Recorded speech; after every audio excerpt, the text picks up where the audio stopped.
சிவகங்கை மாவட்டம் திருப்புவனம் அருகே போலீஸ்னால இளைஞர் அஜித்குமார் அடித்து கொலை செய்யப்பட்ட வழக்குல தொடர்புடைய நிகிதா மீது மேலும் பல குற்றச்சாட்டுகள், மோசடி புகார்கள் தொடர்ந்துகிட்டே இருக்குது.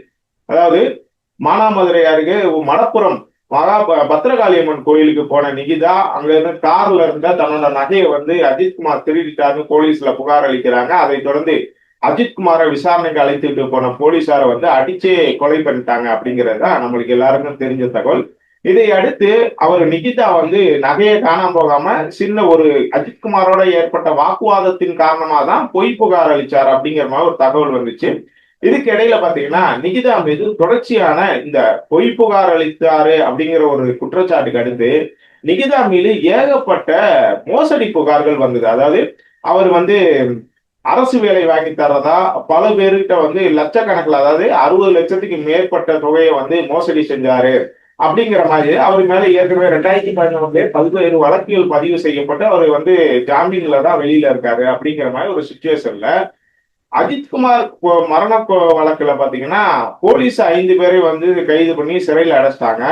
ஆனா இந்த கொலை சம்பவத்துக்கு தொடர்புடைய காரணமான நிகிதா மேல இதுவரைக்கும் நடவடிக்கை எடுக்கல. ஏன் அப்படிங்கிற மாதிரி சமூக வலைதளங்கள்ல பலரும் கேள்வி எழுப்பியிருக்காங்க. ஏன்னா நிகிதா ஒரு சாதாரண பெண்மணி அல்ல, அவர் மேல ஏற்கனவே பல மோசடி வழக்குகள் இருக்குது. அவர் மேல மட்டும் இல்லாம அவரோட சகோதரர் மேலையும் மோசடி வழக்குக்கு 2 பேரும் சேர்ந்து அதாவது மதுரையில மட்டும் இல்லாம சென்னையிலையும் பல இடங்கள்ல பல நபர்கள்ட்ட பல லட்சம் ரூபாயை மோசடி செஞ்சிருக்காங்க அப்படிங்கிற மாதிரி தொடர்ச்சியான குற்றச்சாட்டுகள், புகார்லாம் அவருக்கு. இப்ப கூட சென்னையை சேர்ந்த ஒருத்தர் பார்த்தீங்கன்னா சென்னை காவல் ஆணையர் அலுவலகத்துல நிகிதா மேலையும் அவரோட சகோதரர் மேலையும் ஒரு மோசடி புகார் கொடுத்திருக்காரு. இப்படிப்பட்ட தொடர்ச்சியா புகார் வந்துட்டு இருக்கும் போது நிகிதா அவர்கள் திண்டுக்கல்ல இருக்கக்கூடிய கல்லூரியில பேராசிரியரா இருக்காங்க. அவங்க தொடர்ச்சியா கல்லூரிக்கு போறது வர்றதா தான் இருக்கிறாங்க. அவங்க இந்த விஷயத்துல எதையும் பெருசா அலட்சியம் காட்டிக்கல. என்ன காரணம்னா அவங்க பேக்ரவுண்டு இருக்குது, அதனால அவங்க ஈஸியா கல்லூரி வராங்க போறாங்க. அவர் மேல எந்த நடவடிக்கையும் இல்லை, அவர் மேல நடவடிக்கை எடுப்பாங்க அப்படிங்கிற ஒரு பயம் கூட இல்லாம அவர் இருக்காரு. அப்படின்னா அவருக்கு எந்த அளவுக்கு அதிகாரிகளோட துணை இருக்குது. அப்ப நிகிதா மேல இவ்வளவு நாட்களா நடவடிக்கை எடுக்காம இருக்கிறதுக்கு காரணம் என்ன? அவருக்கு பின்புலமா இருக்கக்கூடிய அந்த ஐஏஎஸ் அதிகாரி உட்பட வேறு பல அதிகாரிகளும் தொடர்புல இருக்காங்களா, பின்புலமா இருக்காங்களா, ஆதரவா இருக்காங்களா?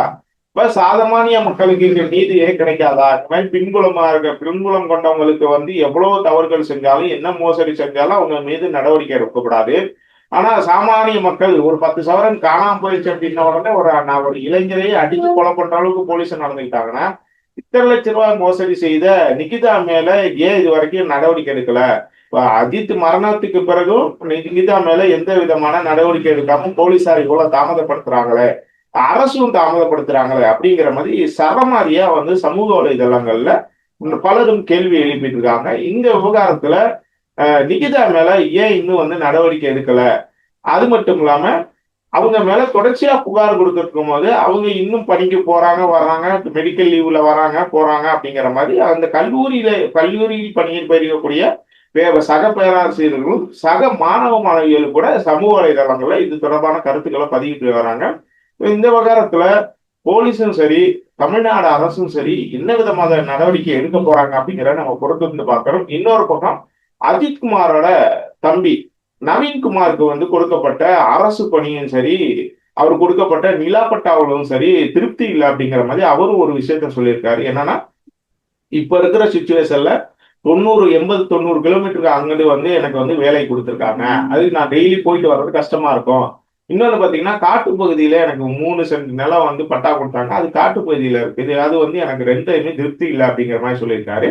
அது மட்டும் இல்லாம தன்னோட அண்ணனோட மரணத்துக்கு உரிய நீதி கிடைக்கணும் அப்படிங்கிற மாதிரி ஒரு விஷயத்த சொல்லியிருக்காரு. சோ இந்த நிகிதா ஒட்டுமொத்தமா இது எல்லா பிரச்சனையும் எங்க நிக்குதுன்னா நிகிதா பிரச்சனையில தான் நிக்குது. ஸோ நிகிதா மீது அரசு என்ன விதமான நடவடிக்கை எடுக்க போகுது அப்படிங்கிறத நம்ம பொறுத்திருந்து பார்க்கணும். அரசு என்ன விதமான நடவடிக்கை எடுத்தால் எல்லாருக்கும் ஒரு திருப்திகரமான இதா இருக்கும் அப்படிங்கிறத நீங்க கமெண்ட்ல சொல்லுங்க.